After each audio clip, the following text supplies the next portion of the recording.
Chassagnol. Merci Monsieur le Président. Monsieur le Ministre, je voudrais commencer par vous dire qu'il y a 7 synagogues dans ma circonscription. Depuis les attaques barbares du Hamas, nous sommes parcourus par l'effroi et comme dans tout le pays, vous le savez, nos concitoyens de confession juive sont inquiets des risques pour leur sécurité. Face à l'augmentation des actes antisémites que vous avez vous-même constaté dans les chiffres du ministère de l'Intérieur, l'antisémitisme serait en augmentation dans notre société. Cette phrase me fait peur en tant qu'élue de la nation. Elle me fait peur en tant que citoyenne, en tant qu'historienne. Cette peur, je la partage avec nos concitoyens de confession juive. Savoir que cette inquiétude, que cette peur existe à nouveau, qu'elle persiste encore, est insupportable dans une démocratie qui a pour devise liberté, égalité, fraternité.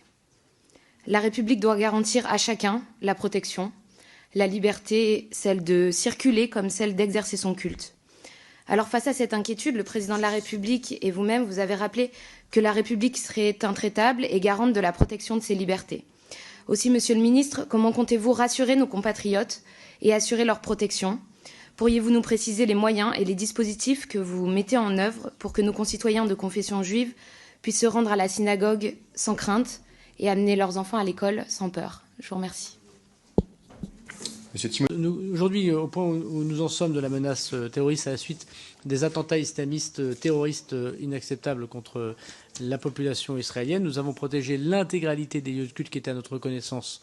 Parfois, il y a des salles de prière plus complexes et donc je réinvite à chaque fois la communauté à nous faire savoir un certain nombre de lieux. Ça fait 580 sites en tout. Synagogues, mais aussi lieux communautaires culturels, mais aussi écoles confessionnelles. Et alors, c'est plus de 10 000 policiers et gendarmes pour tenir ces sites dans les entrées et sorties. Et donc, c'est pour ça que nous avons demandé l'appui de Sentinelle. Il y a eu 4 000 militaires en plus. Rien que dans le ressort de la préfecture de police de Paris, Petite Couronne et Paris, c'est 343 sites. Voilà. Et donc, évidemment, c'est une protection que l'on doit aux Français de confession juive.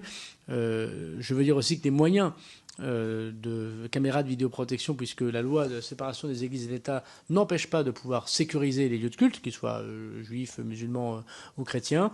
Et donc le culte juif est le premier bénéficiaire du FIPD pour plus de 3,5 millions.